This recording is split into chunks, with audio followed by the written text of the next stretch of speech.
Bonjour à tous, c'est Dragonette. Dragonette, elle va comme elle veut. Elle peut.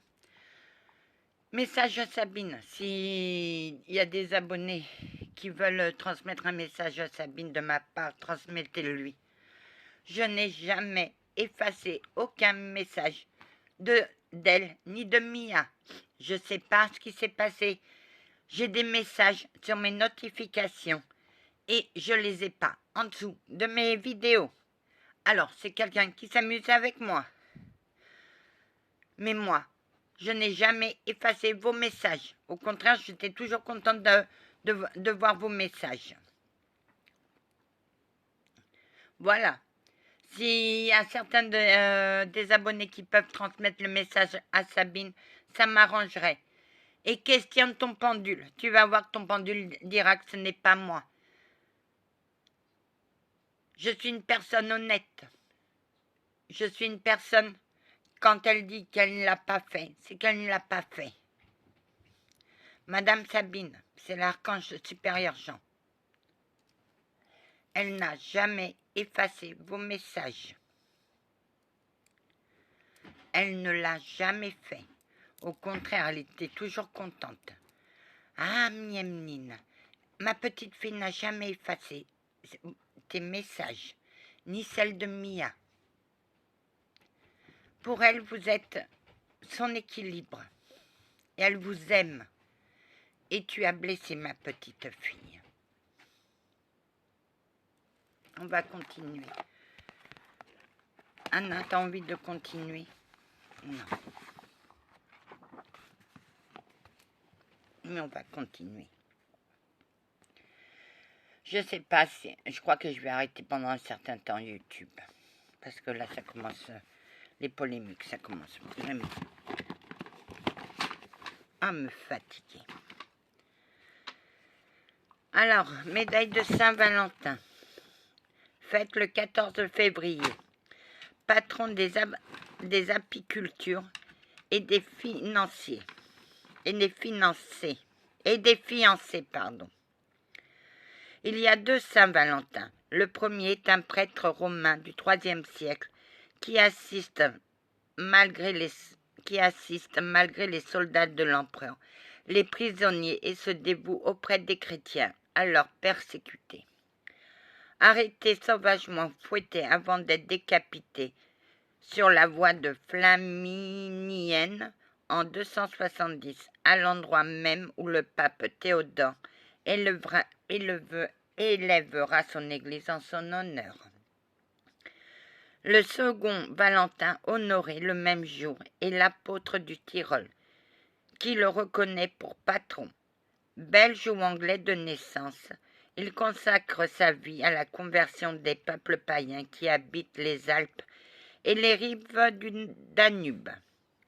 Ses premiers efforts n'étant pas couronnés de succès, il se rend à Rome pour y puiser de nouvelles forces. En 445, le pape Léon le Grand lui demande de repartir en mission avec le titre d'évêque dans les contrées où il vient d'échouer. L'obstination de Valentin finit par porter ses fruits, notamment grâce à une communauté de prêtres qu'il a fondée. Il meurt en 470 et son corps est transporté à Passau, en Bavière. Pourquoi l'invoquer? Contre l'évanouissement et la perte de conscience, pour des fiançailles heureux. Quand l'invoquer? Dimanche, le lundi et le vendredi contre l'évanouissement, lorsqu'on s'apprête à promettre le mariage ou à se fiancer. Comment l'invoquer? Avant de se fiancer.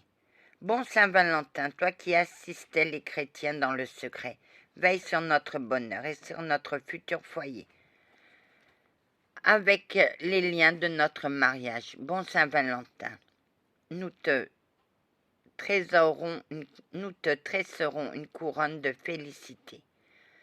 Que ton saint patronage rende notre amour durable. Amen. Contre l'évanouissement, Saint-Valentin qui toute ta vie a lutté contre la maladie, ramène à la vie le nom de la personne qui s'est évanouie. Si tu lui fais retrouver ses esprits, il ou elle saura te dire merci. Médaille de Saint-Vincent de Paul. Fête le 19 juillet. Patron des orphelins, des mendiants et des miséreux. Né le 24 avril 1576, près de Dax, dans une famille de paysans, Vincent passa les premières années de sa vie à garder les troupeaux de son père, les cordeliers de Dax, qui avaient remarqué son intelligence aiguë, se chargèrent de son éducation à 20 ans. À 20 ans, il alla étudier la théologie à Toulouse. Lors d'un voyage à Marseille, son bateau fut arraisonné par des pirates barbesques. Vendu comme esclave à Tunis, il servit 3 maîtres différents et sut convertir le dernier, un renégat italien qui s'enfuit avec lui sur une barque. Ils débarquèrent en juin 1607 à Aigues-Mortes. S'étant rendu à Rome, Vincent fut chargé par le pape d'une mission secrète auprès du roi Henri IV, installé à Paris. Il commença à visiter les hôpitaux afin de consoler et de soulager les malades. En 1616, il créa une mission pour prêcher aux paysans. C'est un peu après la guerre de religion, et fonda la confrérie des servantes et des gardes des pauvres. Il étendit rapidement sur toute la France et devient en 1632 congrégation avec l'autorisation du roi et du pape. Elle deviendra la congrégation des sœurs de Saint-Vincent de Paul. Vincent visitait les galériens détenus dans les prisons de Paris. Impressionné par son attitude et sa bonté, Louis XIII le nomma aumônier général des galères de France. Il fonda pour eux un hôpital et mit pied un corps d'aumôniers militaires chargé d'escorter les armées en campagne. Ému par la condition des enfants trouvés, souvent proies de mendiants, qui les estropiaient avant de les envoyer faire l'aumône à la sortie des églises. Il les confia à des dames de la noblesse et de la bourgeoisie, afin qu'elles les élèvent.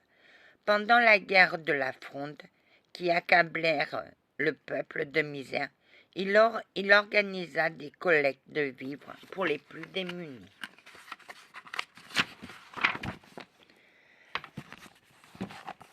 Accablé d'infirmité plus qu'autogénaire, Vincent s'éteignit le 27 septembre 1660 à Paris. Bucéphènelot, mais aussi le Louis XIV et Louis XV écrivirent au pape successifs pour demander sa canonisation. Elle fut accordée en 1737 par Clément XII, qui fixa la fête du nouveau saint le 19 juillet. Pourquoi l'invoquer? Contre les esclavages de toutes sortes, pour protéger les orphelins. Quand l'invoquer? Lorsque c'est de circonstance, en pensant fortement à la personne dont le cas vous a ému. Comment l'invoquer? Bienheureux Saint Paul qui a consacré ta vie à aider les malheureux, apporte le soutien secret, mais efface la personne à qui la vie n'épargne pas de cruelles épreuves. Bienheureux Saint Vincent de Paul, apporte-nous aussi ton soutien, au mien, qu'il ne manque jamais d'affection et d'amour. Fais qu'il ne soit jamais orphelin de Dieu, et fais aussi qu'il ne soit esclave que le notre Seigneur Jésus-Christ, qui est tout amour. et fais aussi qu'il ne soit esclave. Oui. Amen. Pentagramme. Le pentagramme est moins une médaille miraculeuse qu'un talisman, c'est-à-dire qu'il a des origines païennes. Dans l'Antiquité, le pentagramme était un signe de reconnaissance entre les disciples de Pythagore, parce que, clé de la haute science, il ouvre les voies du secret. Les pythagoriciens traçaient ce symbole à la fin de leur correspondance en guise de salutation. On utilise aussi le pentagramme pour garder une bonne santé, en plaçant chaque point de l'étoile une lettre, UGIA, déformation du nom de la déesse de la santé, Igi. Les francs-maçons la appellent le pentagramme l'étoile flamboyante. Le pentagramme symbolise encore l'étoile de Vénus, donc le mariage, le bonheur, l'accomplissement, médaille de force de puissance occulte, parce qu'elle fait la synthèse des forces complémentaires qui s'expriment à travers les 5 pointes de son étoile. Elle protège des démons malfaisants et en général du mal de toutes sortes. Pourquoi l'invoquer? Pour se protéger du mal et de l'adversité. Quand l'invoquer? Lorsqu'on a envie de recharger ses batteries, de se protéger lorsqu'on se sent faible et seul au monde, ou que l'on espère l'âme sœur. Comment l'invoquer? Par les 5 pointes de ce pentagramme pointées vers le ciel, qui connaît mon combat, que les gémissements de mon cœur deviennent des rugissements. Que la lumière d'amour revienne dans mes yeux éteints, que les humiliations fouettent mon orgueil. Ceux qui ont souhaité mon malheur deviennent muets, et que je rende à tous, sans distinction, le bien par le mal. Amen. Il m'en reste une, mais je vous la conterai après.